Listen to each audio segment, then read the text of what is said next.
les points de base au crochet et leur écriture pour les retrouver sur un diagramme. Ce sera mon dernier tuto en tant que débutante. Je vais vous montrer tous les points nécessaires à une première base solide afin de pouvoir commencer à vous éclater sur des diagrammes. Je vous propose le diagramme car je trouve que c'est beaucoup plus simple déjà. C'est visuel, on peut l'avoir sur nous et c'est facile à se repérer. J'ai déjà préparé plusieurs laines qu'on peut voir avec une petite chaînette et un rang de mailles serrées de 10 afin de vous montrer les tout premiers points. J'ai aussi choisi de prendre un livre que je possède, la mode et crochet de chez Fil d'Art, une édition Marie-Claire, donc il est assez vieux celui-ci, c'est pour ça que je me permets de vous le montrer. J'ai pris aussi un diagramme afin de vous montrer très simple. Il y a de la maille en l'air, de la maille serrée, de la bride, on ne peut pas faire plus simple. En plus ça fait un motif super sympa qu'on peut voir sur cette robe, pardon que vous ne voyez pas, voilà. Le dos de cette robe, ça peut très bien faire un châle, une robe ou autre. Ou même, une fois ce tuto terminé, vous pourrez peut-être aussi vous amuser à commencer à faire les points de coquille. C'est un châle que j'ai sur moi. C'est de la bride simple, de la chaînette et de la maille serrée. Très fin, très facile à faire. Je remets juste mon châle parce que j'ai froid.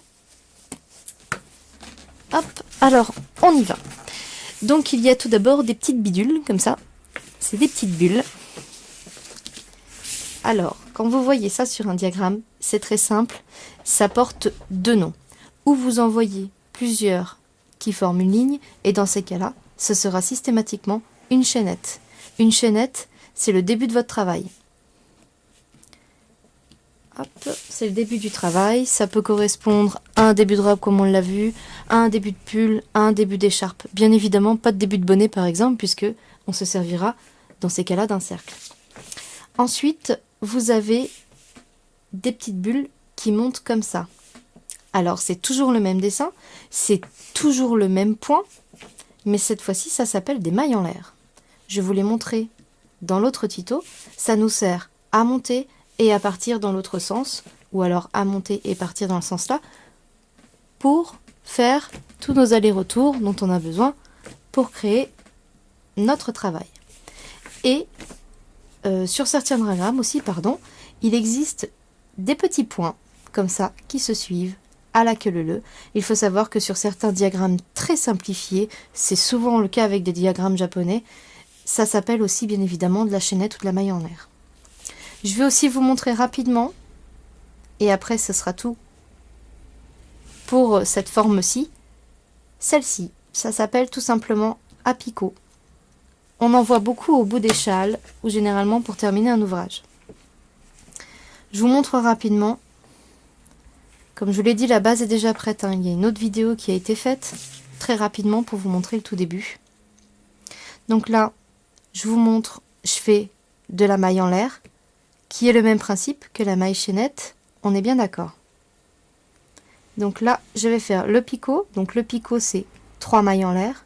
1, 2, 3. Et on repique dans la première maille. Et ça va nous former une petite boule, ce qu'on appelle communément un picot. Je vais faire ce qu'on appelle une maille coulée. Donc, une maille coulée, généralement, c'est ce symbole-là. C'est pour ça que je vous dis que ça existe aussi en chaînette et en maille en l'air. Sur certains diagrammes, c'est très très compliqué. La maille coulée, généralement, sert à passer discrètement, à faire un petit jour, ou alors à fermer un travail, généralement, qu'on fait en cercle. Donc ça s'appelle une maille coulée. On pique toujours les deux brins de notre maille serrée, ça ne change pas que ce soit une bride ou n'importe quoi. On prend bien les deux brins, on attrape notre fil et on traverse les deux sans rien faire. Comme ça, du coup, ça nous permet d'avancer sur notre travail sans avoir quelque chose de visible. Je vous remonte, j'en fais deux et voilà. Et j'avance et ça ne fait pas d'espace supplémentaire, ni de maille serrée, ni autre chose. Et là, on fait le picot. 1, 2 et 3. Donc, 1, 2, 3. Et on fait une maille coulée. C'est-à-dire qu'on vient repiquer là où on était. En plus, avec ma feuille blanche, on doit bien voir, je pense. Là où on était. Et on referme. Hop, pardon. J'ai pris une laine qui se dédouble. Voilà. Donc là, nous avons un petit picot. 1, 2, 3 mailles en l'air. Voilà, donc ça c'est pour la chaînette, la maille en l'air et le picot. La maille serrée a déjà été vue. Je vous avais montré aussi la bride. Là, je vais vous montrer la demi-bride. Alors, il faut savoir que les brides, c'est le point le plus classique au crochet. Donc, ça se représente par un petit T. Donc, quand vous en avez un simple, c'est une demi-bride. Quand vous en avez un comme ceci, c'est une bride. Double bride, triple bride. On peut même aller jusque 4, voire même 5 pour la dentelle. Donc, avant de faire ça, là, une demi correspond à 2 mailles en l'air. La bride aussi. Pardon, à 2. Et à partir de la double et de la triple, ça correspond à 3 mailles en l'air. Donc là, on va faire une demi-bride. Donc, on va faire 2 mailles en l'air pour commencer notre travail. Alors, on fait un jeté, toujours. On est obligé pour lancer une bride. On n'a pas le choix. On vient piquer. On attrape notre fil. Et là, tout simplement, on se retrouve avec 3 brins sur le crochet. On passe le tout. On ne cherche pas à comprendre. Ça fait la moitié d'une bride. C'est vraiment la taille entre la maille serrée et la bride classique. On fait un jeté, on pique, on récupère, on passe les 3 brins. Tout simple. Un jeté, on pique, on passe dans les 3 brins. Je vous montre la suite, j'en ai fait 3, je pense que ça suffit pour que vous puissiez essayer. N'hésitez pas à mettre pause sur la vidéo. Moi, bien évidemment, j'avance. Je vous montre la bride, on fait un jeté, on pique toujours, on ramène notre fil, on a toujours les 3 brins, mais cette fois-ci, on passe 2, on refait un jeté, on passe les 2 derniers, et on a une bride. On jette, on pique, on récupère notre fil, sur nos 3 brins, on en récupère 2, et là, on récupère les 3e. Encore une bride. On fait un jeté, on récupère notre fil, on fait un jeté, on récupère 2, un jeté, on récupère 2. Ensuite, je me permets de faire juste une maille en l'air, puisque je vais attaquer la double bride. Donc comme là, c'est l'équivalent de 2 mailles en l'air, ce que je vous ai déjà répété et répété, je le sais, mais c'est très important à comprendre dès le début pour avoir de très bonnes bases. Donc je fais une maille en l'air supplémentaire pour avoir la hauteur nécessaire, et vous allez vous rendre compte que, donc comme on est dans une double bride, on ne fait pas un jeté, on en fait tout simplement 2. Si on est dans une triple bride, on en fait 3, on peut en faire 4, 5, 6, enfin bref. On va pas compter jusque 10, hein, on sait déjà le faire. Donc, 1, 2 jetés, on pique, on va faire un jeté, on récupère son fil. Donc du coup, on se retrouve avec 4 brins et non plus 3. Donc, même principe. On passe à travers 2, on passe à travers 2 et on passe à travers 1. Et là, on se rend compte de la différence de taille. C'est clair. Je vais peut-être me mettre sur le fond noir, je trouve que c'est plus visible. Voilà. On recommence. 2 jetés, on pique, on ramène notre fil, on passe 2, encore 2 et encore 2. Et nous voilà sur notre double bride. 2 jetés, on pique. Ici sont mes fils, les voilà. On traverse, on passe 2, on attrape notre fil, on passe 2, on attrape notre fil, on passe 2. Et voilà. Là, ça nous donne un joli début d'escalier avec notre demi-bride, 1, 2, 3, notre bride classique, 1, 2, 3, et notre double bride. Je ne vous montre pas la triple, hein, ça coule de source, c'est logique pour la suite. Donc voilà pour les brides déjà, l'une derrière l'autre en termes de taille.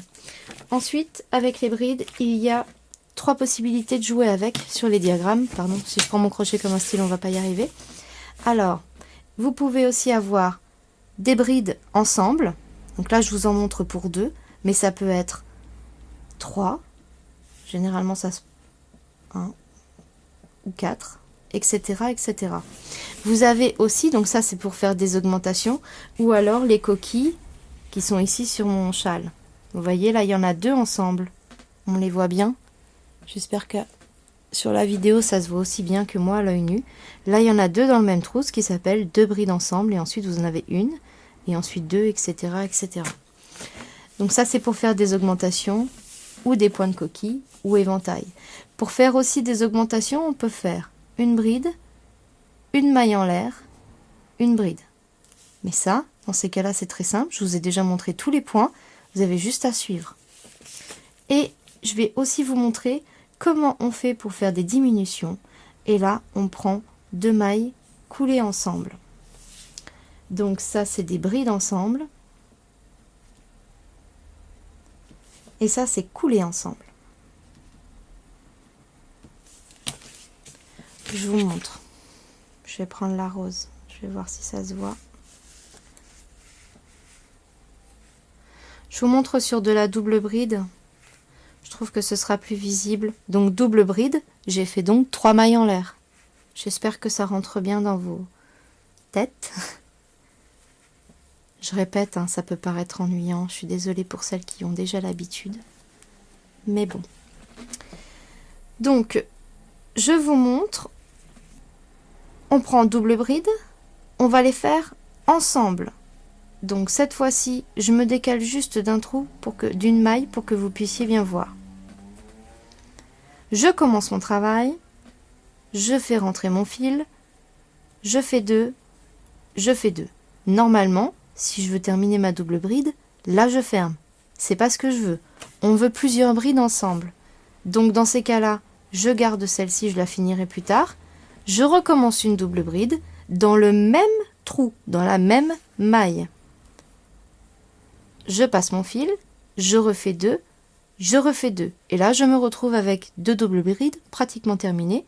Donc, je peux faire un dernier jeté, puisque ça sert à rien de toute façon de passer mon crochet sans rien. Donc, je fais un dernier jeté et j'attrape le tout. Et là, nous avons donc 2 brides, 2 doubles brides coulées ensemble. Là, du coup, je vais en faire quelques-unes rapidement pour vous montrer comment. Donc après, on peut les couler ensemble, on peut en faire 3, 4, 5, hein, ça me paraît logique. Pardon, j'ai fait une simple bride. Je vous la refais. 1 et 2.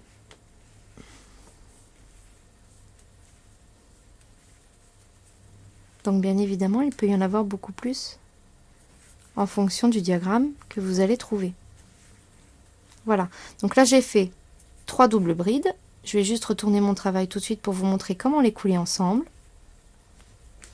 Je fais toujours 3 mailles en l'air parce que je suis au début de mon travail. Donc, là, c'est différent. J'ai fait 2 jetés pour me préparer à ma double bride.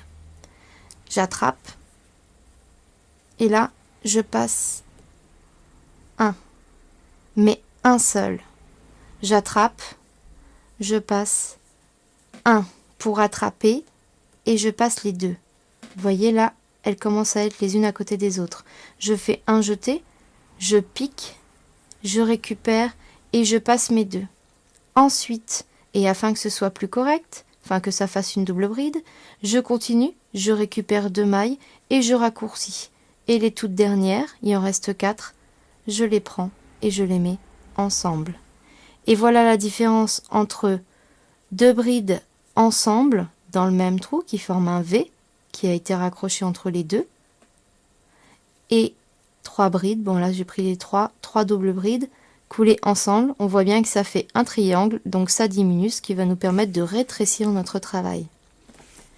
Donc maintenant on va voir le dernier point qui me semble essentiel.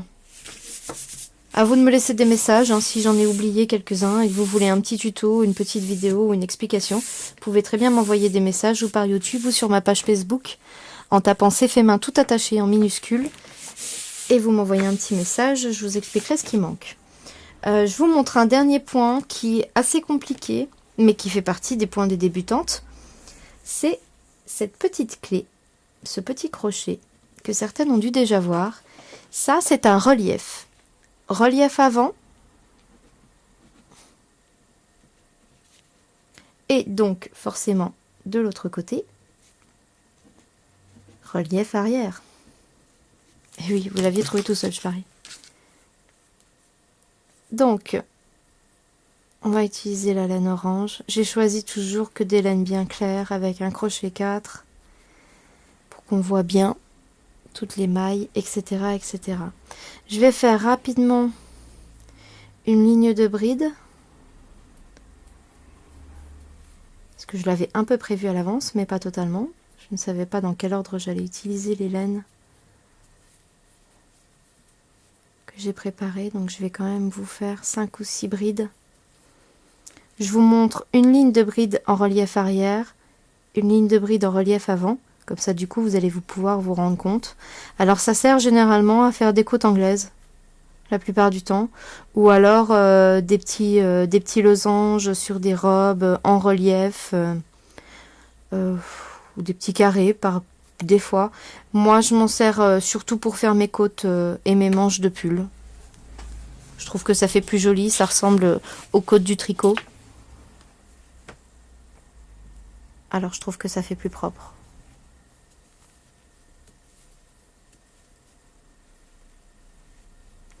Alors donc, nous y voilà. J'ai refait 2 mailles en l'air pour récupérer. Alors on va faire une bride en relief arrière. Donc c'est très simple, je vous l'ai déjà montré plein de fois. Quand vous faites que ce soit une bride, une maille ou n'importe quel point de toute façon au crochet, à part bien évidemment la chaînette et la maille en l'air, vous avez toujours 2 brins visibles. On les voit bien, c'est la base de votre nœud. Donc vous prenez la base arrière, tout simplement. C'est aussi bête que ça. Vous allez chercher votre crochet par l'arrière. Vous ne prenez qu'un brin. Oups, j'ai passé les deux. Hop. Vous prenez que le brin arrière et vous faites votre bride. Dois-je répéter la bride? Je suppose que oui. Vous faites un jeté, vous piquez juste un seul brin arrière, vous traversez, vous passez à travers deux. On jette, on pique le brin arrière, on passe à travers deux.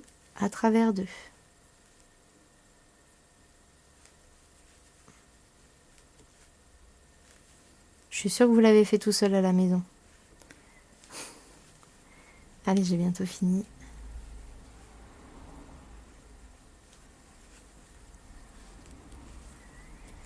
Voilà, donc le relief arrière.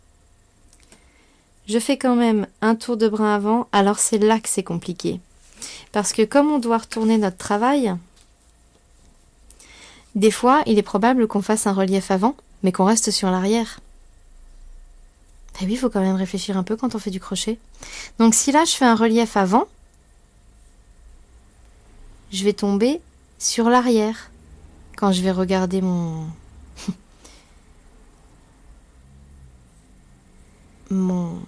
travail. Donc généralement les diagrammes sont faits, là je le fais quand même vers l'avant, hein, je vous montre quand même, mais les diagrammes sont faits de façon à ce que bien évidemment il y ait un avant et un arrière sur votre travail, que le dessin soit visible que sur une partie et pas sur les deux. Donc là forcément je vais à contre-courant, mais c'est surtout pour vous montrer que là je prends que le brin avant et pas le brin arrière.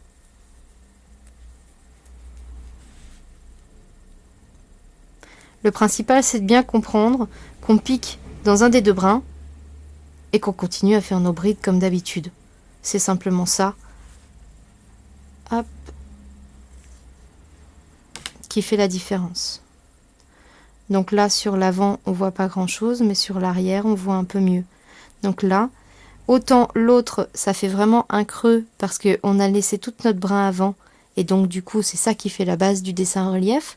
Autant là, on n'a pas le creux, mais on a une petite boursouflure ici, de la petite maille avant qui nous reste, qui va bien évidemment faire aussi partie de notre dessin.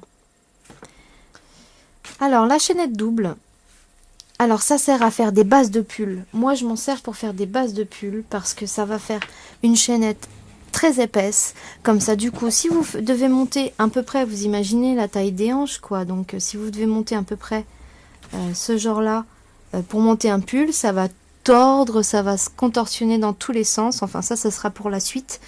Mais la chaînette double pour commencer une base de pull, c'est le top. Et aussi, ça sert aussi de bretelle quand on fait des petits tops. Donc, on y va. On fait le nœud classique. Je vous remontre plus. Hein. Vous devez savoir faire toute seule maintenant. On fait 2 mailles coulées, 2 mailles chaînettes, comme on veut. Ensuite, on en a fait 1 et 2. On repart sur la première. On pique la première. On va chercher son fil. On le traverse. On en a 2 sur le crochet. Et zou, on traverse.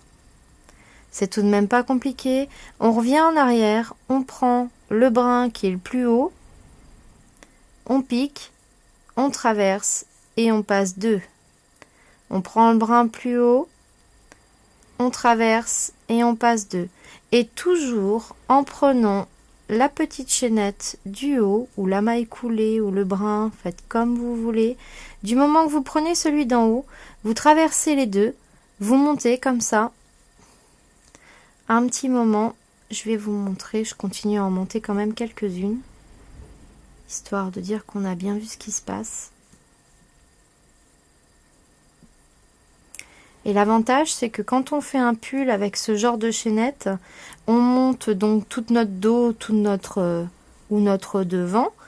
Mais si on veut à la fin faire ou des petites côtes ou des petits points sympas fleuris au niveau de la taille, on a une base sympa pour reprendre. Voilà, je vous montre, on voit déjà bien là. Vous voyez, donc ça sert à faire des petites bretelles, des tops ou des soutiens-gorge. Et donc après, quand vous êtes là, vous voyez bien qu'on peut repartir. Ici sans problème. Hein. Après, on fait des brides, etc. Et ça nous laisse une base super belle avec des brins hyper visibles pour pouvoir faire de l'autre côté une petite bordure hyper sympa ou autre. Ça peut aussi marcher pour des écharpes. Ça peut... Enfin, moi, j'adore parce que je trouve ça hyper solide, contrairement à une chaînette classique. Allez, un dernier petit point et après, je vous laisse avec cette vidéo. Comment lit-on un diagramme ? Un diagramme qui est conçu correctement et logiquement, il a des numéros. Ça doit faire des reflets avec les néons au-dessus. Voilà. Alors, il a des numéros. Ici, on voit que le numéro 1, il est là. Alors, bien évidemment, on va pas commencer d'ici. Ici, c'est pas le début du tout. Il faut être logique. Vous êtes dans la logique du cas, vous êtes droitière, donc vous partez d'ici. En tout cas, la lecture de tous les diagrammes droits, tout du moins, on verra les arrondis plus tard, se lisent de gauche à droite, comme on lit un livre. Donc, la ligne 1, c'est celle-ci, mais le début est là. Donc, vous devez monter un nombre de chaînettes que je n'ai pas envie de compter à cette heure-ci. Ensuite, vous montez vos 3 mailles en l'air, vous continuez, une bride dans le premier brin qui suit, ensuite 3 mailles en l'air, et vous allez piquer votre maille serrée, 1, 2, 3, 4, dans le 4e brin qui suit, etc., etc., pour ce modèle-là. Une fois qu'on arrive au bout, tac, tac, tac, tac, tac, tac, tac, on arrête, bien évidemment, on s'arrête avec un nombre bien défini, hein, c'est par multiple de 7, de 8, de 10. Une fois qu'on a fini, on passe à la ligne numéro 2. On monte nos 3 mailles en l'air pour tourner, comme je vous l'ai déjà expliqué, et on suit. Alors là, bien évidemment, on vient piquer la bride au-dessus de la bride, et celle-ci, le dessin, je trouve qu'il n'est pas hyper bien fait, mais on comprend quand même bien. On va venir piquer notre bride sur notre chaînette ici, notre bride sur notre chaînette, etc., etc.